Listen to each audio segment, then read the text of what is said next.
Welcome to this video. Are you in Kitchener, Waterloo, and concerned about cell towers like I am? Stay tuned, we've got a lot of information for you.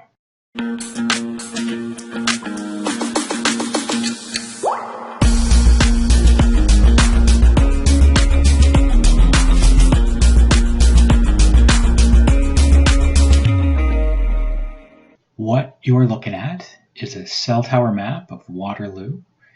And it shows, this inch here, or just bigger than an inch, is 1 kilometer on this map.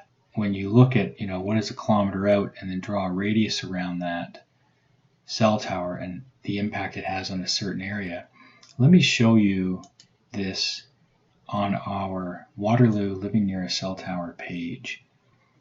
And there's the same map with those kilometer radius around each cell tower. And you can see how they converge into one another, and so you're getting, if you live in here in between this cluster of cell towers and this cell tower here, you're getting the radiation from that tower, you're getting the radiation from this group of towers coming down on the community, and you're potentially getting the radiation from these towers talking to this tower and back and forth. What we decided to do was drive through town and just randomly take a look at some readings off of cell towers and subdivisions. And so this is a good little map of what we chose to do. This cell tower here is in a grocery store parking lot. This one is in a field overlooking a new stretch of homes in a cul-de-sac. There's Herbsville. So if we take a look at those readings, you can see that this one is Herbsville and Laurelwood, and that is this one here, approaching the cell tower at 250 meters roughly, maybe a little further than that. And that's 25,000. Let me manage my screen here. That's 25,000 microwatts. And notice the red dot shows that it's extreme. What that's saying is that that is not a place for people to hang out for very long. Yet there's subdivisions right there. People are living right there. We're going to get into that in a little bit more in a second. Then we've got, I don't think that's in that particular area on this map to the right. So then, but over here at about 475 meters, we've got some very big condo apartment complexes. And if we look at their parking lot, you're looking at 6,300 microwatts cascading all of those condos through the windows and the balconies. And then you've got directly under the right in the parking lot of this grocery store, you've got 10,000 microwatts. And that tower is 50 feet tall, 100 feet tall, maybe 100 feet tall. I'm not 100% sure. You'll see it in some of the pictures coming up. But, all the readings I've done say that the radiation goes out away from the tower and that you wouldn't experience that kind of radiation, but it's massively high right where people are parking their cars and walking into the store. And then the last one on this picture is the towards Herbsville. This spot here, just on the roadside, we took a reading and we got 3,500 microwatts also in the extreme from this cell tower here. And so let's take a look at the pictures, what that looks like. There's some more information if you visit this page that is helpful. And so these are some of the pictures that go with it. This one here is the Creekside and Werney. Sorry, that was part of that. That was the cul-de-sac. There's the tower that's in the grocery store. You can see how tall that thing is. 3,500 microwatts coming down on those rooftops. And I'll show you in a second what that significance of that radiation coming down on the rooftops is. But let's take a look at some of these pictures first. So Herbsville and Royal Place, that's the one on Herbsville. That's the 500 meters away. 13,000 microwatts. So we're getting that on the opposite side of these homes. But if you were to go closer, each rooftop closer, you're going to get a higher reading. Then just some other interesting things here. Where's that? I think that's the condo place parking lot. So there is that very tall tower. We were 10,000 microwatts right underneath it. At the condos, That's actually not 750 meters away. That's about 475 away. That's 6,340 microwatts. Here is a medical building. We've taken out the logo. This has 33,000 microwatts per meter squared at 300 meters, bathing all of its neighboring businesses. It's kind of begging, hey, come and visit us. You're going to need to.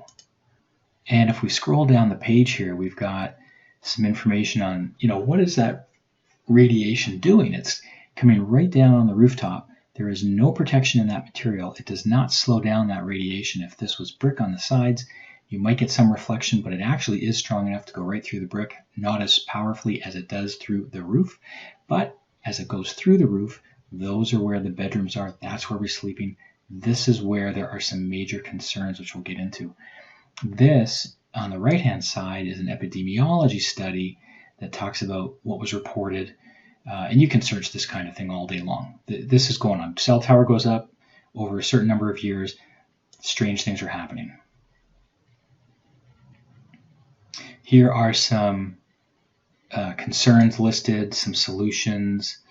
We get into all of that with people that we work with. We talk about other contributing sources, medical conditions linked with EMF exposure. And speaking of that, if we just jump over here to this EMF Dangers blog, and we click into that blog, there's a video that you can watch, but we've also written out all the information in that video, and it talks about oxidative stress. These are all of the disease endpoints that are connected to oxidative stress created by, you named it, radio frequency radiation, the microwaves that come off of things like cell towers. World Health Organization has some things to say about it.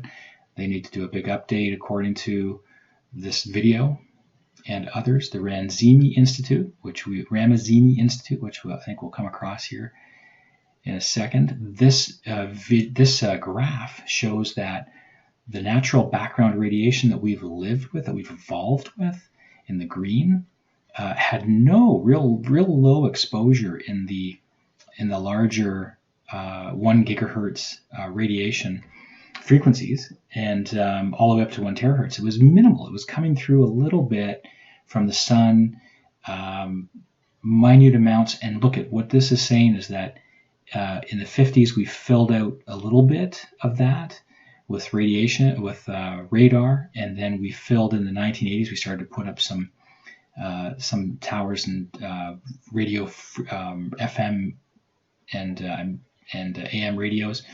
And then in 2010, it shows that this is the kind of stuff we filled out those frequency levels with cell towers and the like. And these are the limits that the government has put on it to say that we're safe in those limits. And that's why you're seeing all of these cell towers go up faster than you can imagine. And this stuff wasn't here. This is non-native EMF. You and I have not evolved with that stuff. And it does not speak to our bodies the way that natural EMF is supposed to. So evidence of DNA breaks when using a cell phone. Well, the same thing happens it's the same radiation coming off the cell phone towers. So there's some information on that. It was, the industry will tell you that it's ionizing radiation that causes the DNA breaks. And DNA damage of 24 hours on a cell phone is equivalent to 1,600 chest x-rays. That was this Ramazzini Institute, who have also, in 2018, linked cancer from cell towers, cell phone radiation to cancers in rats. Kids are more susceptible. This is the difference in exposures. When I grew up, 1975, there was nothing. It was all mostly native radiation, and now the poor kids have to deal with a trillion-fold increase in the non-native radiations that we're not used to, that our cells are listening to and not functioning well as a result. The Bioinitiative report did studies in 2012. You can click into these, and also they've updated it in 2019. all of those studies basically, not all, sorry, 80 and 90% of those studies show biological effect. What we do is work with homeowners like you to provide inspection services for your home. We do consulting. If you're doing a pre-purchase, we will work with you to ensure that you know what's going on in and around the home in terms of EMF, radio frequency. We'll do office inspections.